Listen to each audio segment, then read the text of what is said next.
बिस्मिल्लाहिर्रहमानिर्रहीम। आज की इस वीडियो है मिस्टर हाइट्स की बुक से और आर्टिकल 16.5 जो कि स्केलिंग से रिलेटेड है, इसको हम डील करेंगे और प्राइमरीली हम एग्जांपल 16.6 को सॉल्व करेंगे। और इसके लिए पुरजोर फरमाइश है एक स्टूडेंट के। आइए देखते हैं। दो तरह के स्केलिंग होते हैं, एक कहा जाता है मैग्नीट्यूड स्केलिंग और दूसरे को कहा जाता है फ्रीक्वेंसी स्केलिंग। स्केलिंग का मतलब है उसके आप मिकदार को बढ़ा देते हैं या घटाते हैं। A magnitude scaling is the process of increasing all the impedances। तो जितने भी अगर ये फर्ज करें इम्पीडेंस है, इसको इंक्रीज करके कई गुना हम बढ़ाएंगे तो इसको कहते हैं मैग्नीट्यूड स्केलिंग। इसमें फ्रीक्वेंसी रिस्पॉन्स में कोई फर्क नहीं पड़ता। आगे हम देखेंगे क्या चीज़ है वो। अच्छा, दूसरी चीज़ है फ्रीक्वेंसी स्केलिंग। अब यहाँ पे देखिए, ये फ्रीक्वेंसी स्केलिंग है। फ्रीक्वेंसी स्केलिंग बेसिकली है शिफ्टिंग ऑफ द फ्रीक्वेंसी। तो ये अगर रिस्पॉन्स है उस सर्किट का ओरिजिनली, तो स्केल करने के बाद, फ्रीक्वेंसी स्केल करने के बाद फिर उसकी स्केल शिफ्ट हो जाएगी। यानी अगर ये सेंटर पॉइंट 1 हर्ट्ज पे है, अब हम चाहते हैं इसको 5 मेगाहर्ट्ज पे लेके जाना, तो इसको फ्रीक्वेंसी स्केलिंग कर देंगे। लेकिन इसके ये जहन में रहे कि सिर्फ फ्रीक्वेंसी स्केलिंग जब हम करेंगे तो मैग्नीट्यूड में कोई फर्क नहीं पड़ेगा, सिर्फ शिफ्टिंग हो जाएगी। लेकिन अगर हम इनको कंबाइन करेंगे, हम आगे देखेंगे कि मैग्नीट्यूड स्केलिंग भी करेंगे और फ्रीक्वेंसी स्केलिंग भी करेंगे, तो ये शिफ्ट भी होगा और इसके मिकदार भी बढ़ जाएगी। अच्छा, अब स्केलिंग करते क्यों? इसके लिए बेसिक लॉजिक ये है कि अगर हम फिल्टर वगैरह डिज़ाइन करते हैं, designing filters and resonant circuits, it is sometimes convenient to work with element values of 1 ohm, 1 Henry, 1 Farad, etc., and then transform the values to realistic value by scaling। तो अगर हम ओम पे काम कर रहे हैं सर्किट पे, और एक्चुअली बाजार में 1 ओम रेजिस्टेंस अगर आपको ना मिले, तो आप अगर फर्ज कर आप इसको 1K पे यूज़ करना चाह रहे हैं, तो इसको स्केलिंग करके सर्किट को 1K पे ले जाएंगे, तो उसका रिजल्ट वही होगा, उसमें कोई तब्दीली नहीं आएगी। अच्छा, अब जैसे ये सर्किट है, इसको यहाँ देखिए 2.5 ओम है, हाफ हेनरी है, 2 फैरेड है। अगर हम इसको काम कर लेते हैं, इस सर्किट से अगर फिल्टर डिज़ाइन कर लेते हैं, तो कैलकुलेशंस बहुत आसान हो जाएंगे। और उसके बाद अब इस सर्किट की रिस्पॉन्स देखें आप, ये रिस्पॉन्स है 1 हर्ट्ज पे, इसके जो फ्रिक्वेंसी रिस्पॉन्स है। उसके बाद अब हम कहते हैं कि नहीं, 2.5 ओम रेजिस्टर नहीं मिलता, हम 5K रेजिस्टेंस लगाएंगे। तो इसको क्या करेंगे, इस पूरे सर्किट को स्केलिंग कर देंगे, 2000 से हम इसको मल्टीप्लाई करेंगे। तो 2000 टाइम्स स्केलिंग करेंगे, मैग्नीट्यूड स्केलिंग, तो ये 5 हो जाएगा, ये 1000 हो जाएगा। और कैपेसिटर के केस में मल्टीप्लाई नहीं करते बल्कि डिवाइड करते हैं। तो इसको 2000 से डिवाइड करेंगे तो ये अब हमारा स्केल्ड सर्किट हो गया। लेकिन इसमें अब देखें कि स्केल्ड सर्किट में अब ये फ्रीक्वेंसी सेम है, सिर्फ मैग्नीट्यूड बढ़ गया फ्रीक्वेंसी, तो ये इसका फ़र्क है।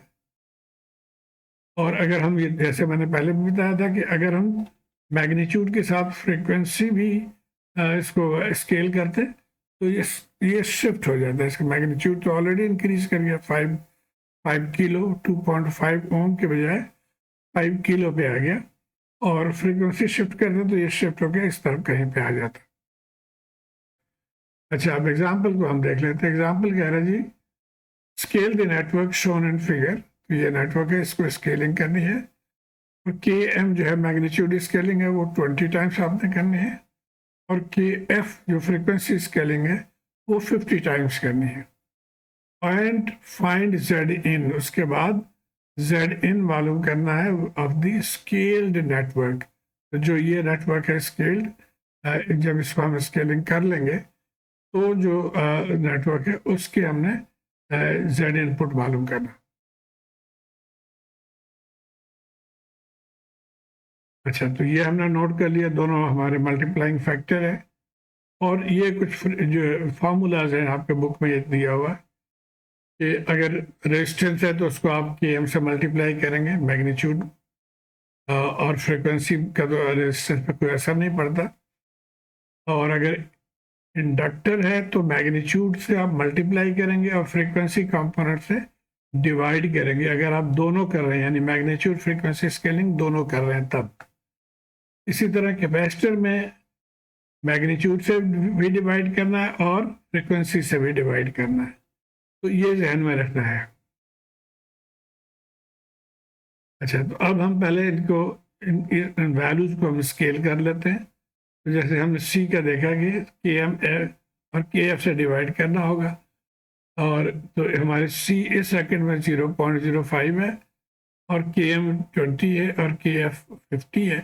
तो इसको जब हम कर लेंगे तो 50 माइक्रोफैरड हो जाएगा, यानी जो न्यू सर्किट हमारा स्केल सर्किट है आगे हम देखेंगे उसमें कैपेसिटर 50 माइक्रोफैरड का हो जाएगा। इसी तरह इंडक्टर का भी ये फॉर्मूला हम इसको यूज कर रहे हैं, के एम ओवर के एफ। तो इंडक्टर हमारा 200 मिली हेनरी का हो जाएगा। अब मसला इस सोर्स का है, डिपेंडेंट सोर्स को अब क्या करेंगे। Scaling the dependent source, scaling the dependent source only magnitude scaling need to be consider. तो सिर्फ मैग्नीट्यूड स्केलिंग करने की ज़रूरत है। अब जैसे 0.2 वोल्ट है, इसको हम मैग्नीट्यूड स्केलिंग करेंगे, लेकिन मैग्नीट्यूड स्केलिंग जिस तरह हमने कैपेसिटर को डिवाइड किया था उसी तरह ये कंट्रोल्ड वोल्टेज सोर्स है उसको भी हम मैग्नीट्यूड से डिवाइड करेंगे। तो अब ये हमारा न्यू वैल्यू आ जाएगा 0.01 वोल्ट। तो अब जो हमारे जो स्केल्ड सर्किट है वो देखें, अब आप यहाँ से 50 आगे हमारा स्केल किया था, इंडक्टर 200 मिली हो गया और ये सोर्स जो है हमारा 0.01 वोल्ट आ गया। तो ये तो हो गया स्केल्ड सर्किट। अब जो दूसरा हिस्सा सवाल का है वो है कि जेड इन मालूम करो। तो जैसे हमने पहले भी डिस्कस किया था कि एक तरीका ये है कि आप इस सर्किट के जेड इन मालूम कर लें, लेकिन यहाँ पे चूँकि बड़ी बड़ी वैल्यूज़ हैं तो इसको सॉल्व करना डिफ़िकल्ट होगा। इसलिए आसान तरीका ये है कि जो सिंपल सर्किट है उससे जेड इन मालूम कर लें और उसको फिर स्केल करें। तो आइए देखते हैं। तो find Z in of the network we में वर्क विद आइदर सर्किट। तो यहाँ इससे कर लें या इससे कर लें। Let's proceed by first finding Z impedance in the unscaled network। तो हम इसको अभी करेंगे और जो रिजल्ट आएगा उसको हम फिर स्केल करके फाइनल इस सर्किट का Z इम्पिडेंस हम मालूम कर लेंगे। अच्छा, अब इसको सॉल्व करने के लिए we need to transform the circuit in S domain. हमें पता है एस डोमेन में जाने के लिए एल को एस एल करते हैं, सी को 1/SC करते हैं। तो हमारे जो वैल्यूज है यहाँ पे 0.05 उसको सिर्फ एस से मल्टीप्लाई कर देंगे। 0. यहाँ मेरे ख्याल में मैंने लिखने में गलती की है, 0.05 हो गया, 0.05S। अच्छा, इसी तरह जो कैपेसिटर है ओ नो ये ठीक है, 0.05 है इंडक्टर, ये है यहाँ पे 0.05S हो जाएगा और कैपेसिटर 1/50 इसके साथ S हो जाएगी, यानी 1/SC। और इसको हम चाहें तो इस फॉर्म में भी लिख सकते हैं 20/S। तो हम इसको लिखेंगे और इसको यूज़ करेंगे। अच्छा, जब जेड इम्पीडेंस हमने इस सर्किट को इस सर्किट को हमने एस डोमेन में कन्वर्ट कर दिया। तो ये देखिए 20/S यहाँ से आ गया C की जगह पे, ये आ गया 0.5S और जो सोर्स था वो हमने यहाँ पे 0.02 को जो हमने मल्टीप्लाई किया था, नहीं 0.02 ही रह गया। एस डोमेन में सोर्स में कोई तब्दीली नहीं होगी। तो अच्छा, अब ये हमारा सर्किट आ गया। हमने जेड इम्पीडेंस मालूम करना है। तो जिस तरह डिपेंडेंस सोर्स जब होता है थेवेनिन्स थ्योरम में, तो हम एक टेस्ट वोल्टेज सोर्स या टेस्ट करंट सोर्स यूज़ करते हैं। तो यहाँ पे हम 1 एम्पियर के टेस्ट करंट सोर्स यूज़ करेंगे। तो ये 1 एम्पेयर टेस्ट का सोर्स हमने लगा दिया। अब ये हमारे सर्किट है, इसको हमने सॉल्व करना है। क्या सॉल्व करना है आगे देखते हैं। अब ये सर्किट हो गया जी, हमने तो जेड इन मालूम करना है। तो जेड इन यहाँ से आप देखें तो V over I I one है हमारा। तो इसका मतलब है कि जेड इन मालूम करने के लिए हमें वी इन मालूम करना है। अब कई टेक्निक है, इसको आप यूज कर सकते हैं। We need to find V in. मैंने जो पहले किया वो मैंने इसको सोर्स ट्रांसफॉर्म से किया, जवाब आ गया, लेकिन मुझे लगा कि स्टूडेंट्स के लिए ये थोड़ा सा मुश्किल हो जाएगा। तो फिर मैंने इसको नोडल एनालिसिस से किया, वो आसान है कंपैरेटिवली। तो यहाँ पे मैंने इस वोल्टेज को मैं वी कह रहा हूँ, ये करंट एंटरिंग है, ये करंट लीविंग है, ये करंट लीविंग है। तो नोडल एनालिसिस से हमें पता है current entering is equal to current leaving. Current हमारा एंटरिंग है 1 एम्पेयर और लीविंग क्या हो जाएगा जी, ये I2, ये भी करंट सोर्स ही है, तो 0.2 V1 हो गया। अलबत्ता यहाँ पे हमें क्या लिखना होगा, voltage divided by impedance. Voltage divided by impedance, इसको सिंप्लीफाई कर लेंगे तो ये हमारा इक्वेशन नंबर 1 आ गया। अच्छा, अब जो लेफ्ट लूप में हम KVL लेके हम V की वैल्यू मालूम करेंगे यहाँ से। तो यहाँ से देखिए minus we in plus V1 और प्लस V इक्वल्स 0, ये एक KVL इक्वेशन हम यहाँ से लिख सकते हैं। और यहाँ से V आ जाएगा V in माइनस V1।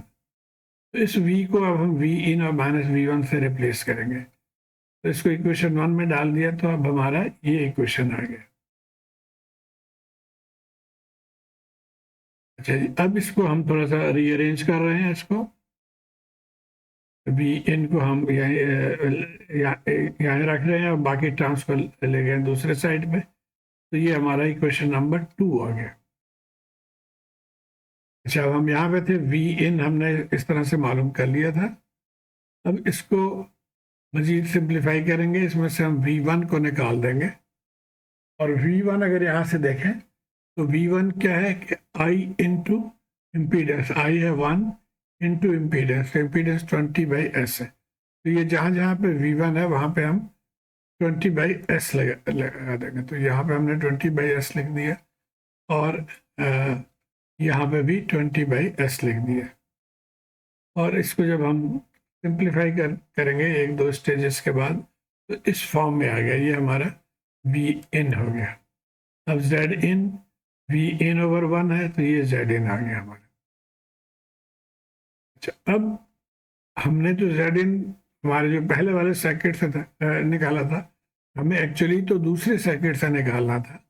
तो उसके लिए तरीका ये है कि जो जेड पहले आप वाले सर्किट है उसको आप पहले AM से मल्टीप्लाई कर देते हैं, तो ZS आ जाता है।